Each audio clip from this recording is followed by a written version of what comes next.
Hari demi hari, waktu demi waktu berjalan. Umur kita terbatas dan semua terhitung hisabnya di sisi Allah Subhanahu wa taala. Umur kita sejak kita dilahirkan sampai akan meninggal dunia sudah semua ditentukan oleh Allah Subhanahu wa taala. Di antaranya rezeki. Malah rezeki itu salah satu rahasia Allah Subhanahu wa taala, dan Allah Subhanahu wa taala sendiri yang mengaturkan rezeki manusia. Bukan hanya rezeki manusia, bahkan seluruh makhluk Allah di muka bumi. Wa ma min dabbatin fil ardi illa 'ala Allahi rizquha. Setiap makhluk yang berjalan di muka bumi, Allah Subhanahu wa taala yang mengaturkan rezekinya. Walaupun rezeki kita sudah ditentukan oleh Allah, tapi sebagaimana kata Amirul Mukminin Umar bin Al-Khattab radhiyallahu an, inna as-samaa'a la tumtiru dhahaba. Ketahuilah langit itu tidak akan menurunkan hujan emas. Walaupun rezeki kita sudah ditentukan dan ditakdirkan oleh Allah Subhanahu wa taala, tetap kita punya kewajiban untuk berusaha. Allah Subhanahu wa taala menerangkan banyak di dalam Al-Quran, فَإِذَا قُضِيَتِ الصَّلَاةِ فَانْتَشِرُوا. Bergeraklah, berjalanlah, berikhtiarlah, berusahalah. فَانْتَشِرُوا فِي الْأَرْضِ وَابْتَغُوا مِنْ فَضْلِ اللَّهِ. Carilah karunia Allah, anugerah Allah, rizki Allah.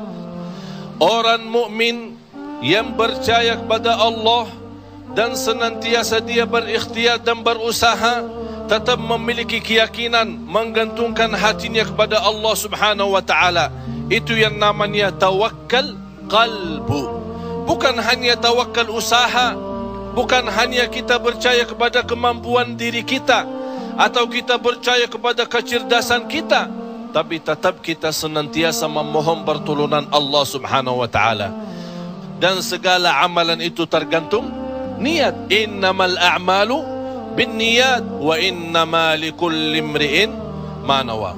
Kita punya amal, tapi sebelum kita beramal, sebelum kita berusaha, sebelum kita berikhtiar, tolong Bapak Ibu jangan lupa nawaitu. Saat kita mencari nafkah dan rezeki, nawaitunya untuk apa? Jadikan rezeki itu adalah jembatan yang membawa kita mendapatkan ridha Allah, jembatan membawa kita masuk surga Allah. Itulah nawaitu. Hal-hal kecil dengan nawaitu bisa menjadi besar di sisi Allah Subhanahu wa taala. Ada orang nawaitu, dia mencari nafkah dan rezeki, begitu dia mendapatkan rezekinya, dia nawaitu untuk memenuhi hak-haknya, kewajibannya terhadap istrinya, kewajiban terhadap anaknya. Sampai Rasul bersabda, sampai seorang suami suapin istrinya diberikan pahala sedekah. Coba bayangkan, berarti nawaitu itu sangat berarti. Oleh karena itu Bapak Ibu jangan tinggalkan nawaitu. Di mana Anda berada, apa urusannya, mau kemana, tolong dihadirkan nawaitu. Karena dengan niat, disitulah akan kita sama-sama mendapatkan petunjuk Allah Subhanahu wa ta'ala. Semoga senantiasa kita dalam ikhtiar dan usaha kita, selalu kita menambah keyakinan dan kepercayaan kita kepada Allah Subhanahu wa ta'ala. Hari ini kita berusaha berikhtiar menghadapi sedikit kesulitan dan kesusahan. Jangan kita berkata, kenapa Allah tidak melancarkan rizki dan usaha saya? Tapi harus bertanya kepada diri kita, apa salah saya? Apa kekurangan saya? Barangkali kalau kita muhasabah diri, oh ternyata hari ini saya merasa susah rizki karena ketiduran salat subuh tadi.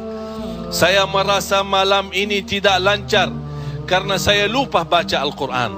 Saya hari ini merasa tidak baik karena saya ketinggalan salat malam. Inilah muhasabah diri. Al-Imam Muhammad ibn Sirin pernah dia mencela orang, mencaci maki orang. Itu orang miskin. Orang itu tersinggung. Kata Imam Muhammad ibn Sirin, saya menunggu ucapan saya ini, menunggu akibahnya, menunggu balasannya 40 tahun. Coba bayangkan, hanya satu ucapan dia takutin, dia fikirkan, apalagi perbuatan. Bapak Ibu, berapa banyak perbuatan kita salah, berapa banyak kita melanggar aturan Allah, berapa kali kita menjauhkan diri dari perintah Allah, padahal kita semua hafal. Wa may yattaqillaha yaj'al lahu makhraja. Barang siapa yang takwa kepada Allah, akan Allah jaminkan diberikan jalan keluar dari segala kesusahan, dari segala kesempitan. Berarti kalau kita berdoa, kita berikhtiar, kita berusaha, tapi masih kita menghadapi kesusahan dan kesulitan, pasti ada sesuatu yang tertinggal. Salah satu amalan di samping ikhtiar dan usaha kita adalah zikrullah, terutama istighfar. Karena termasuk istighfar adalah salah satu kunci mendatangkan rezeki. Sebaik istighfar itu sepanjang waktu, pagi, siang, sore, malam, naik motor, jalan kaki, naik bis, mau kemana-mana, tidak keberatan kita membasahi lidah dengan istighfar. Malah ada seorang sahabat Rasulullah sallallahu alaihi wasallam, "Ya Rasulullah, berikan kepada aku amalan yang menjaminkan aku masuk surga." Rasul menjawab, "La yazalu lisanuka ratban min dzikrillah." Basahi lidahmu dengan zikir kepada Allah.